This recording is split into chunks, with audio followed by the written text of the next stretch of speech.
I'm Lori Ward. I'm CEO at Washington's National Park Fund. I still, after almost 11 years, seriously believe that I have the best job in the world.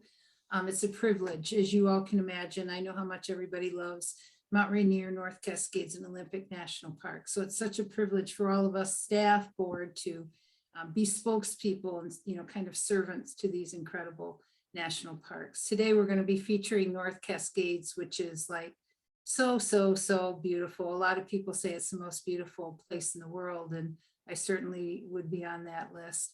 We're going to be hearing from a trail expert, the trail expert up at North Cascades, Bill Zimmer.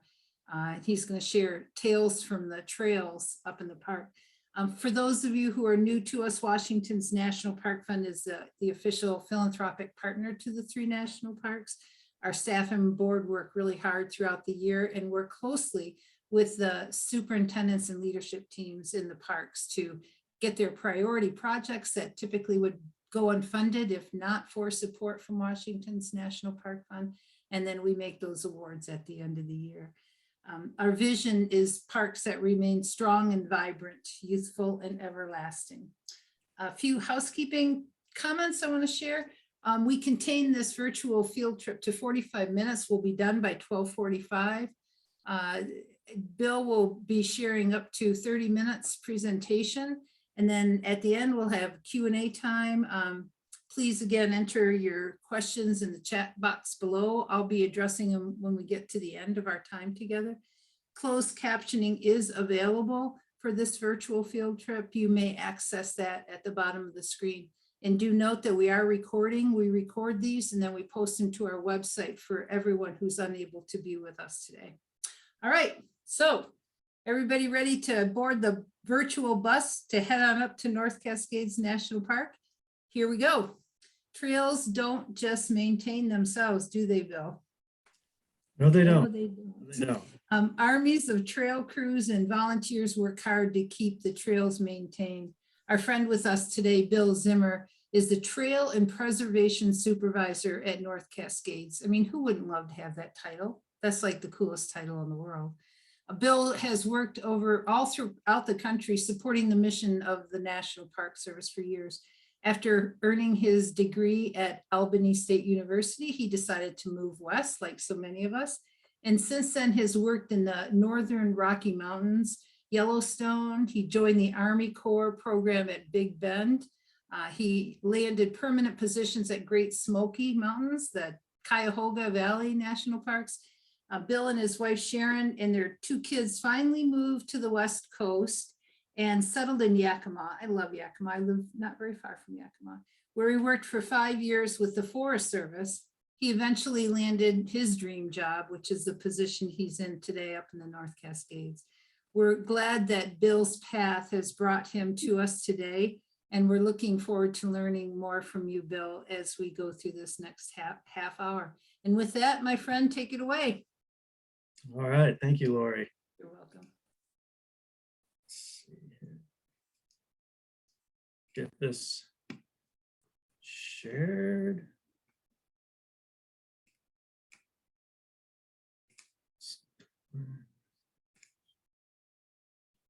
All right. Hopefully everyone can see this presentation. Can you see this, Lori? We can, yes. And Casey, can you explain what that black box is, or is it something we're just seeing here? Yeah, that's just the bar for Zoom. So you can just drag it just a little further down and then we should be good to go. There you go, Bill, right there. Okay, I think it'll disappear. Okay, go ahead. We're good. All right. Well, thanks everybody for having me. I'm really excited to be here today and talk about our Trails and Preservation program here in North Cascades National Park. Again, my name is Bill Zimmer. I've been here at NOCA, which we like to call North Cascades National Park. I've been here in NOCA for 3 years, so fairly new. It actually feels like I just got here, especially with COVID and all the challenges that has brought upon us. But I do also want to mention that, you know, I'm one in a long line of trail folks that have done so much work here in the park, that we've got a long history of amazing people that have come before me and have done some amazing work. But our program here focuses on obviously maintaining trails and also the historic preservation of structures, predominantly located in the backcountry. These are lookouts, shelters, cabins, etc. And before I get started, if people want to put some answers into the chat of a couple of questions of why did you attend this presentation today? And what are you hoping to learn from today's presentation? Please put those in the chat. Thank you. Okay. So North Cascades National Park Complex is what we call the entire area that the Park Service manages here in the North Cascades, and it's made up of Ross Lake National Recreation Area, Lake Chelan National Recreation Area, as well as, of course, North Cascades National Park. And you can see a map up there that gives you a general idea of where we're at. I guess the black line has not disappeared yet, so I'm not sure. Sorry, that's getting in the way a little bit.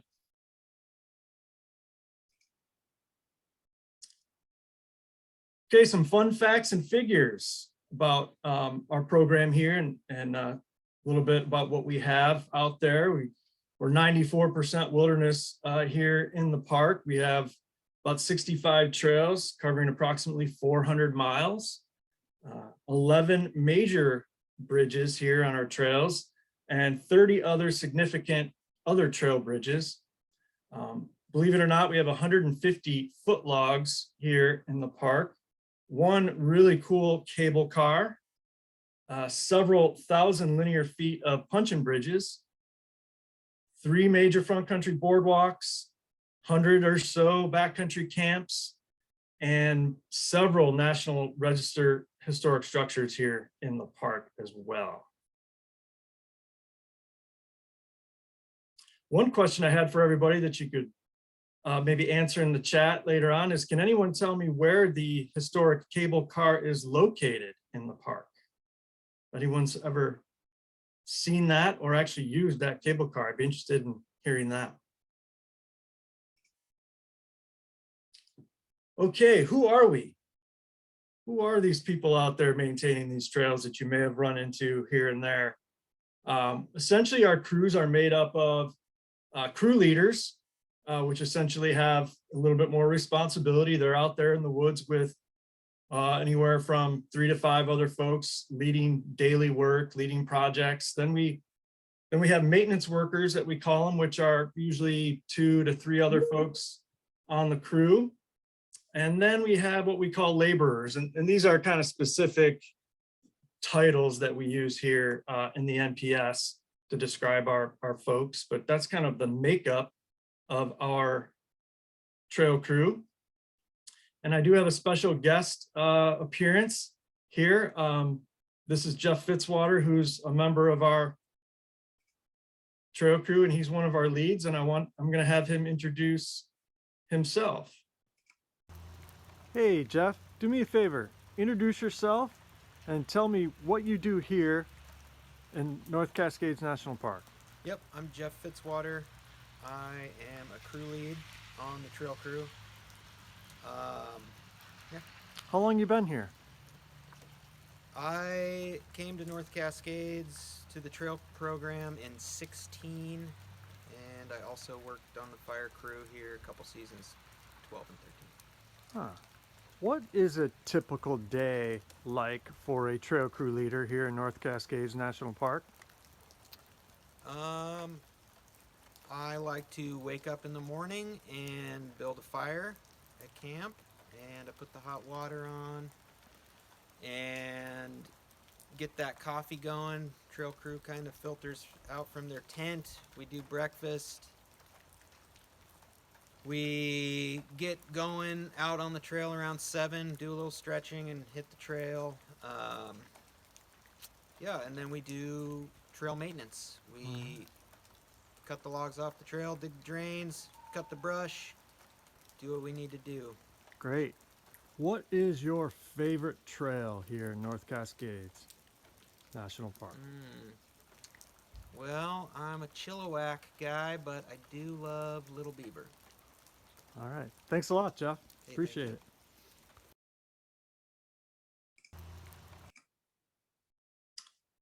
And then, of course, there's me, the supervisor, with a picture of me in my office, which unfortunately I spend way too much time in. All right, moving on. What do we do? So we spend the bulk of our time, honestly, doing routine annual maintenance. We typically start out our season in the springtime with trail opening, is what we call it. This is when we clear trails of downed trees, other debris, do some basic tread maintenance, and also just assess what other work we may have in store for the season. It's usually the first time we're actually seeing a lot of the trail after usually harsh winters here in the North Cascades. We typically start on our more easily accessed trails in the lower elevations and work our way up, kind of following the snow line as it melts, clearing trails, like I said, basic tread maintenance, and also brushing, as you can see from the photo on the right. This is a big part of what we do, really probably the bulk of the work that we actually do here in North Cascades. We also do quite a bit of sign maintenance, repair, and replacement. As you can imagine, lots and lots of signs out there. We have signs at our trailheads, signs at our trail junctions, park boundary signs, wilderness boundary signs, and then, of course, in our campsites, in our backcountry campsites, which we also are responsible for maintaining, there are many signs pointing to backcountry toilets, kitchen areas, campsites, etc. So lots and lots of sign work out there. And of course, like I mentioned before, basic tread maintenance, a photo there on the left. Another part of our annual work involves installing and removing seasonal trail bridges. Like you see in this photo, we currently have 5 seasonal bridges that we take in and out every season. And the majority of them are this style that you see in this photo. This is what we call a portable suspension bridge. And we use these bridges mostly because, it's cost prohibitive to really put major bridges in all the different crossings that we do have.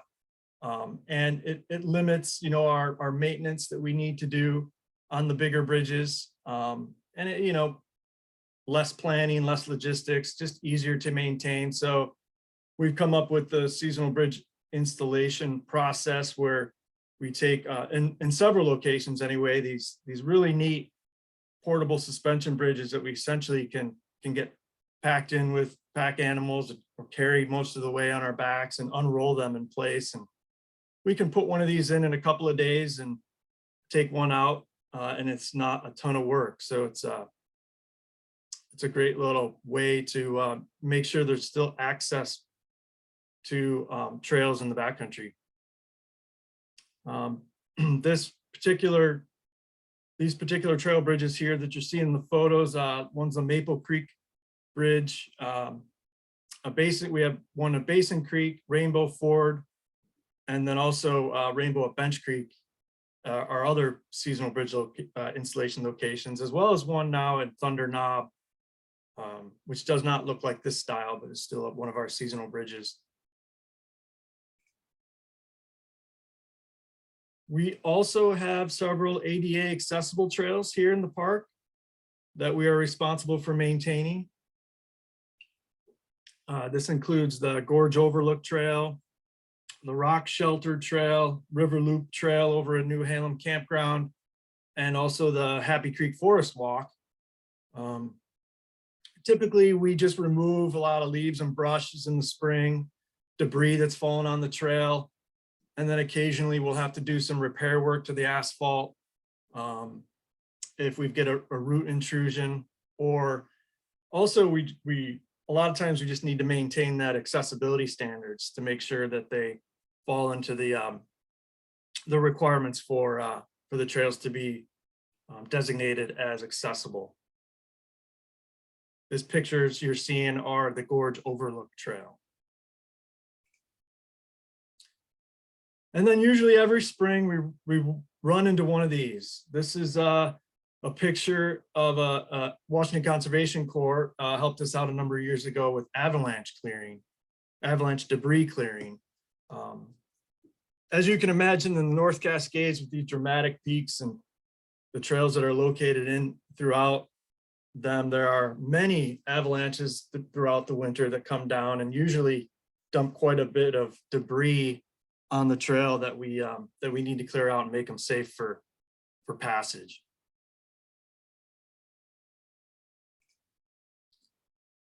And then after we get a good handle on our routine annual maintenance work, we move on to project work. And this is work that we usually spend, you know, a significant amount of time in a certain area on the trail, depending on what the project is. Major repair work to structures like these you see in the photos. The one on the left is a puncheon near Whatcom Pass, the puncheon bridge. And the photo on the right is a Ruby Creek Bridge. We have thousands of feet of these kinds of structures in the park. And as you can imagine, they keep us busy just trying to repair them, maintain them, and replace them if necessary. There's a couple more examples of areas that need project work, more extensive work that keeps us in an area for longer periods of time. The bridge on the left is the Thunder Creek Bridge. A number of years ago was damaged, and then the picture on the right there is Colonial Creek Bridge. That obviously got hit pretty hard from a flood event a number of years ago.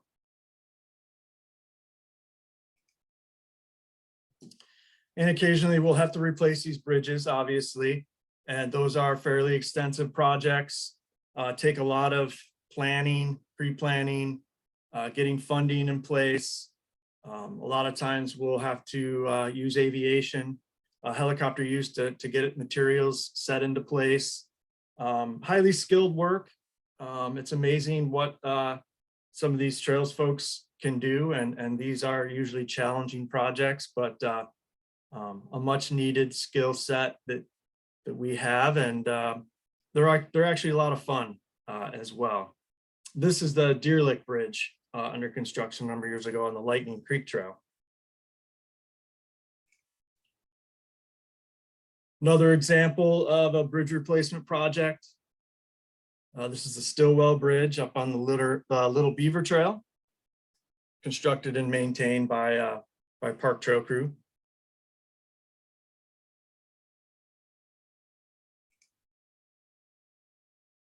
And then more project work types. We do a lot of work on boardwalks in the park, both rebuilding, maintaining, takes quite a bit of work to keep those up to par. And we do a lot of retaining wall work. We get a trail that gets blown out or washed out in a flood event. We need to rebuild them, and a lot of times we'll have to build either a log retaining wall or a rock retaining wall of sorts to help rebuild the trail tread. And I've been using that word tread a lot, and what that means is essentially the trail surface. For those of you who don't want to throw anybody off with some of the terminology. Again, more project work. This is, some of you might recognize this boardwalk. This is actually behind the Visitor Center in New Halem. We call this the Sterling Monroe Boardwalk. This is an ADA accessible boardwalk with a beautiful view of the picket range. Highly recommend the short walk it takes to get out to this area if you ever find yourself in New Halem. This was done by Trail Crew as well. Other types of project work that we get into. Obviously, a lot of footbridges, like I mentioned before. This is a picture of a kind of mid-construction picture of a footbridge over on Thunder Creek Trail. And we also do quite a bit of trail relocations or trail reroutes, they've been known to be called. You know, you get a historical trail that was built in an area that is no longer sustainable, whether it's causing, you know, a lot of erosion or causing other types of resource damage. We really need to relocate that trail and get it onto a more sustainable location. And so we do quite a bit of trail relocation work, which are fairly major projects, depending obviously on how long those relocations can be.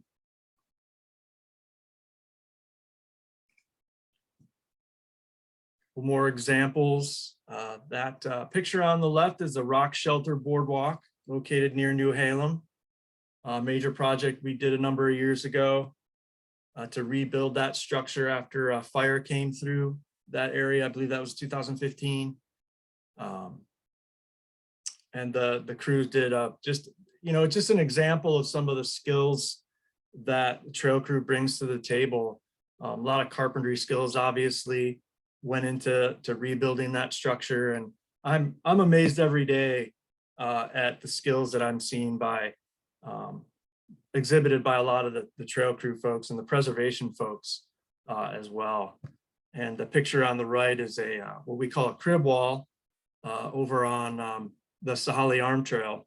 It was done I think a couple of seasons ago.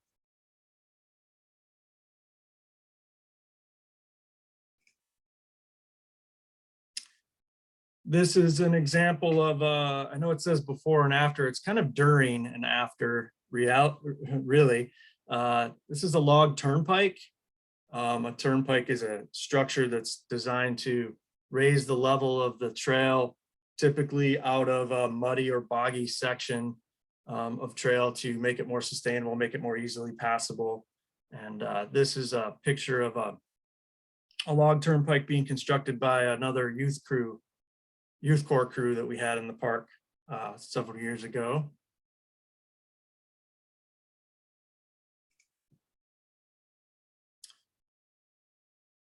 We also do quite a bit of rock drilling using gas-powered rock drills. And this is an example of a project that we had in the Stehekin district of the park, where we were drilling holes for use of explosives in a trail relocation.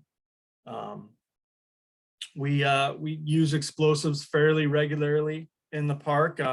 Those projects take quite a bit of pre-planning, lots of paperwork, lots of required certifications and training needed for our folks to be able to use explosives, but also a very important tool that we have in our toolbox.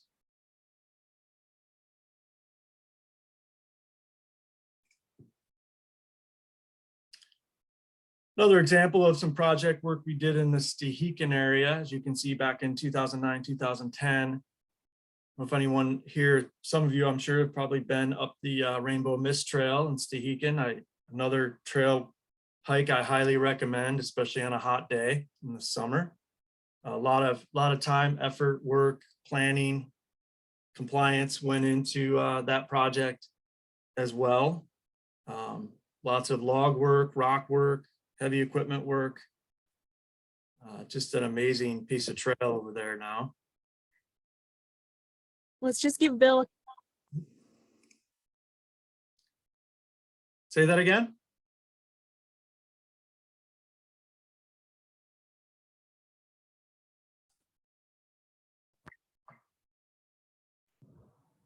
Hold It's on just a sec, everyone. Casey, you're good? Yep, everything's good.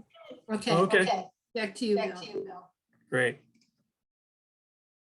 Okay, and I mentioned earlier, and I think the first couple of slides, we have some major bridges in the park, major trail bridges. And these, we have about 11 of them that are actually inspected by the U.S. Federal Highways Administration. They come out every, I think, 2 to 3 years and inspect these bridges for us.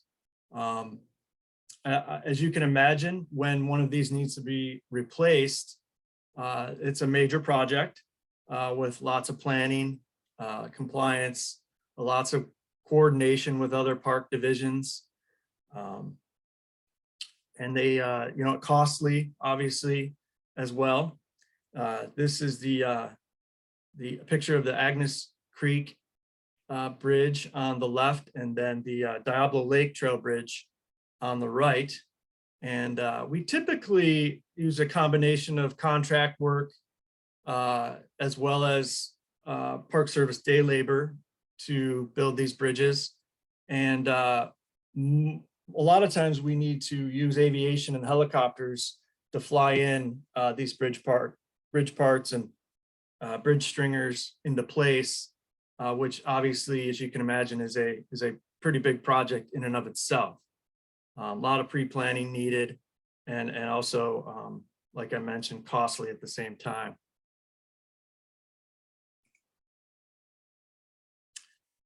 And of course, I also supervise the historic preservation program here at North Cascades. It's a fairly small crew led by a full-time preservationist, Dana, who's been here a number of years, who's an amazingly talented individual. Again, I'm amazed at all the work that this program has done throughout the years and continues to do. That picture on the right is a sourdough lookout.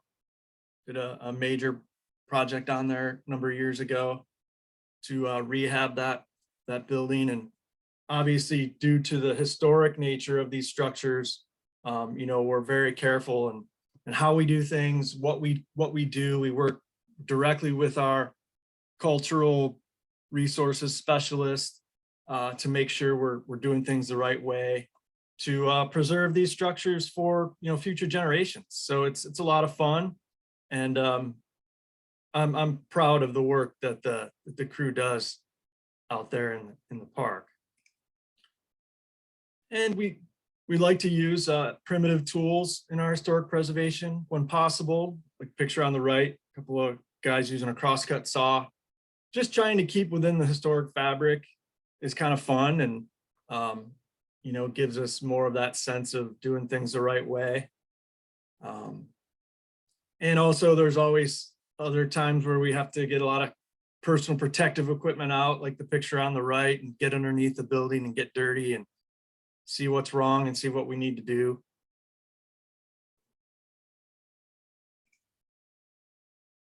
This is an example of an after picture where we put a new roof, cedar shake shingles on a Bridge Creek cabin out in the Stehekin area. A lot of cabins in the park. We do a lot of roof replacements. That's a pretty common project that we do in historic preservation.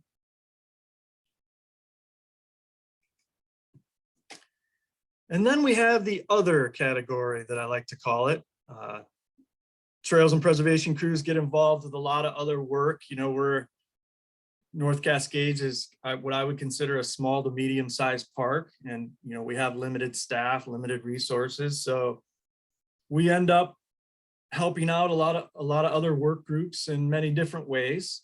And radio repeater work is one example that we'll occasionally help out with if needed. It just goes to show you the different kind of skills that the trails and preservation crews bring to the table, and plus we just like to be part of the team and help out whenever possible. More examples of other work that we get involved in. I mentioned earlier that we have about 100 backcountry camps.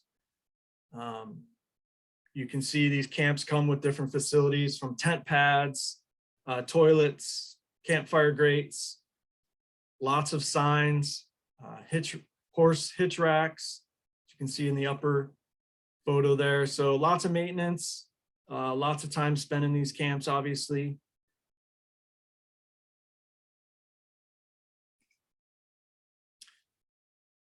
And then you may be asking yourself, how do we get all this work done?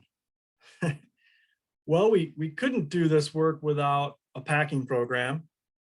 We have currently 12 head of stock, a combination of mules and horses. We typically ride horses and pack with the mules.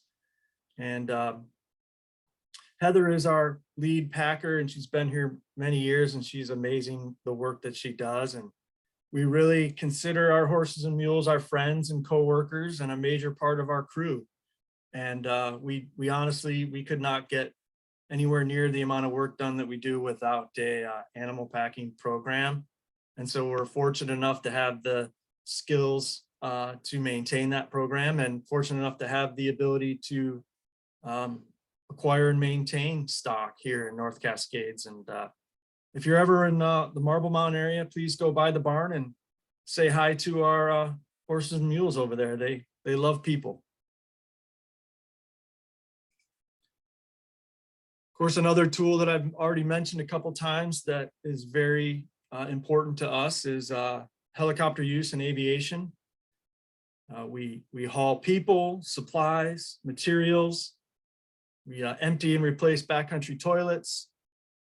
We do recon flights after major flood events. And that takes, of course, a lot of planning and training to make sure we're doing that type of work in a safe manner.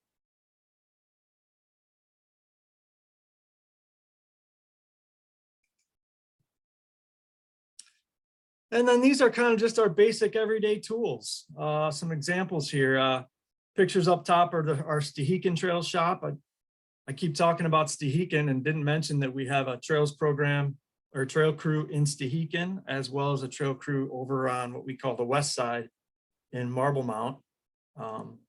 And both locations are lots of work to do, lots going on. And it's a much smaller crew over in Stehekin, but I didn't want to forget to mention them because they're a big part of what we do. And these are just some examples of some of the tools that we use in our kind of day-to-day operations. Rogue hoe, McLeod, Pulaski, shovel, combi tool, one of my favorite underrated tool, the combi tool, and of course the chainsaw. And then at times when we're in the front country and not in the wilderness, we do use motorized equipment to help out with what we do and hauling materials essentially, and maybe doing some grading work with a mini excavator or a mini loader that you see there in the photo. And then we also use rigging equipment quite often. Photo on the right is an example of some of our rigging equipment. We use a lot of block and tackle and cable to move heavy rocks and logs and do all kinds of work that with rigging that we can that help us do our job a little more efficiently, effectively, and safely. And I wanted to also mention many of us in the Trails and Preservation Program also have a lot of collateral duties.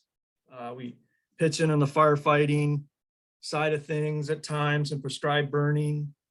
We help out in search and rescue. Just makes sense, you know, we're out in the woods a lot more than other work groups, so we'll help out as much as possible when the time is needed.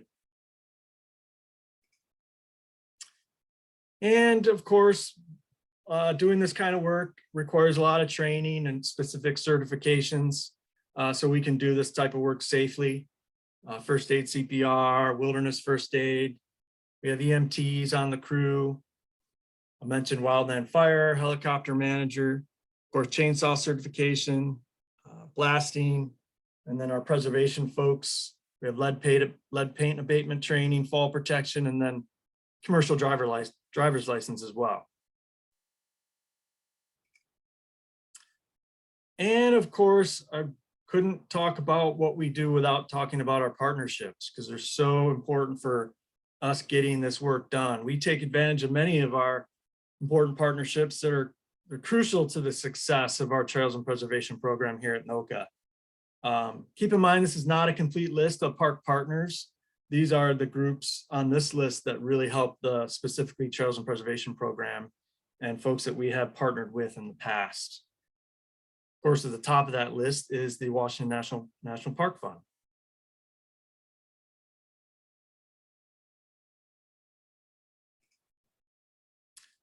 couple more examples, just photos of some partnerships and youth core groups that we've worked with in the past. That I love working with volunteers, youth groups. They're really fun, energetic folks to work with, and I look forward to continuing my career and working with more and more volunteers and youth core groups.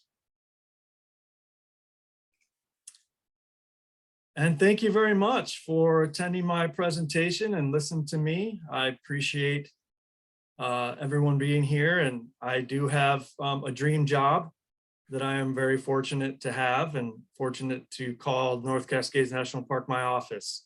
So thank you very much. Bill, is that you in the picture? Fortunately, that is not me. No. Okay, right on. That is quite a load. It's an older picture. We really don't do that very often anymore. Well, I'm looking forward to going through Chuck Steek. That's who that is. I'm looking That's forward right. to going through Carrie, you're just so knowledgeable. Going through a series of questions here for you. We have a lot of them, Bill. So here we go.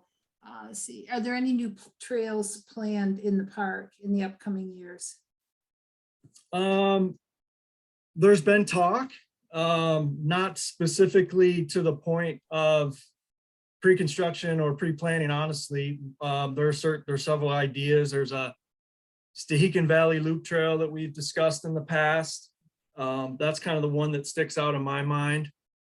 Other than that, not really any major or significant trails planned for the west side. That Stehekin Valley obviously is on the east side. I think we might have a hand in that Stehekin Valley Trail. We're looking forward to exploring that. NOCA has, here's a compliment for you, NOCA has the best trail crew programs in this part of the country. Looking forward to hearing how you plan to keep supporting and building the program. And we, WNPF, we work closely with you and do raise and work hard to support you. And I'm happy for what we're able to accomplish together. And then you asked about the cable car, who knew? And Eric says the West Side Hannigan Pass Loop is the cable car. I have not used it, but plan to try it this summer, this season. And Carrie says the Chilliwack cable car. So there you go. Yep, Chilliwack Trail, it's an amazing spot. Recommend it for everyone. Do you have a favorite, Bill? You know, I love Cascade Pass. You know, it's and what it leads to in that area into the high country. And also I spend a lot of time on Thunder Creek Trail.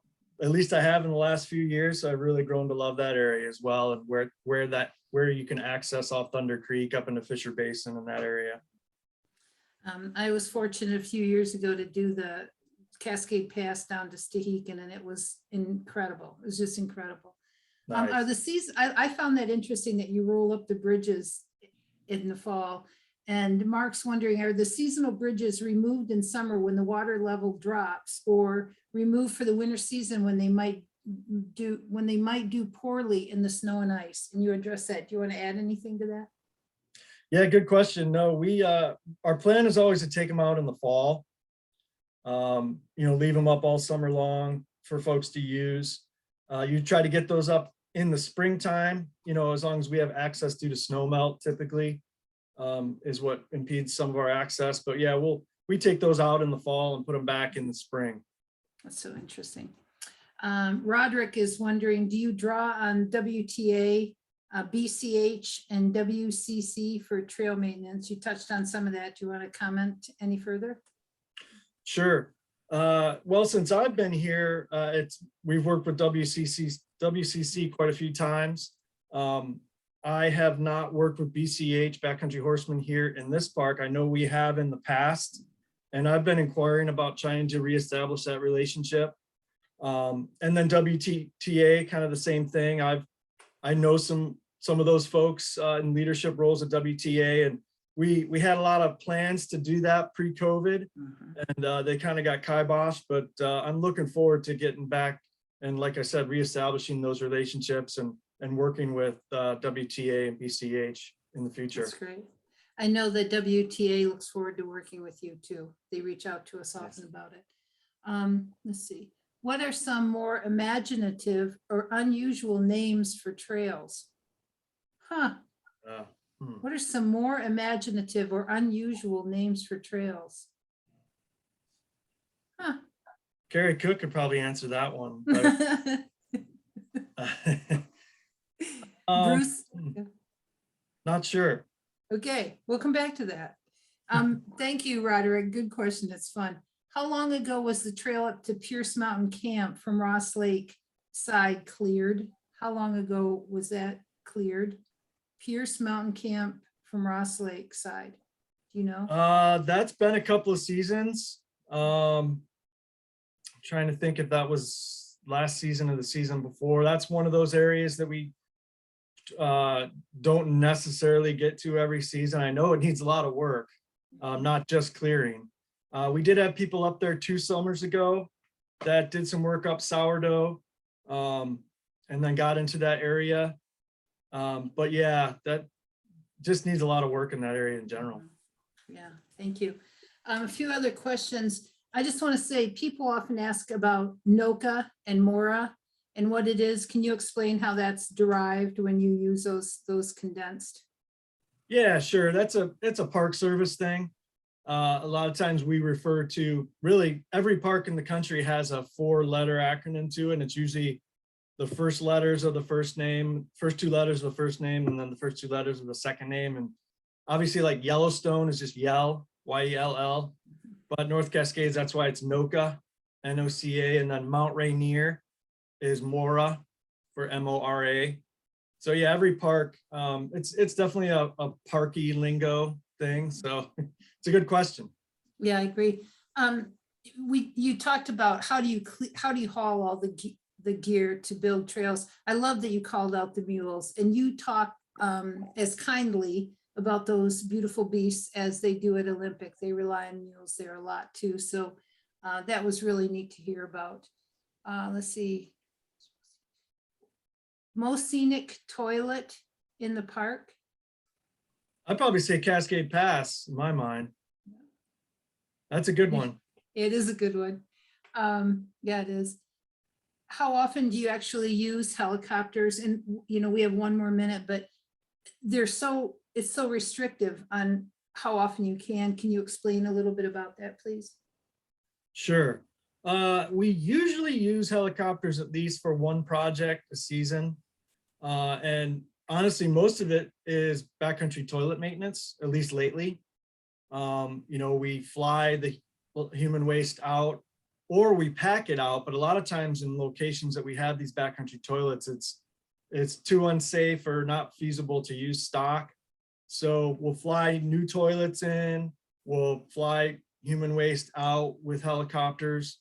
We also use helicopters for other project work such as bridge installation, or if sometimes we're in a sensitive area, like usually maybe up in a higher alpine area where we're not really allowed to use some of the native material because we don't want to impact the natural resources, whether it's wildlife or plants, that kind of thing. And so we actually have to fly in like fill material, for example, rocks and dirt, where we can backfill some of our structures that we need to make the trails more sustainable. So that's another thing that we use aviation for. And then like I mentioned earlier, sometimes we'll fly crews into places early in the season where we're not able to access them on foot due to snow or other reasons. So that comes in handy using aviation as well. And obviously it's something that we try to limit. It's inherently dangerous. We don't like to use helicopters too often in wilderness. We have time periods of the year where we don't use helicopters. Basically, Memorial Day to 4th of July, we really try to not use helicopters for solitude reasons and for other wilderness character reasons. So there's a lot of pre-planning, obviously, and thought going into and safety as well as number 1 always when we use aviation.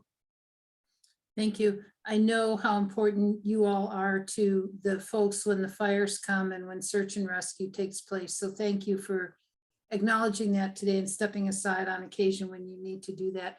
We're just proud to announce to all of you today, we ended the last fiscal year raising more than $2.3 million for the parks. And those 4 areas as you see on the list here.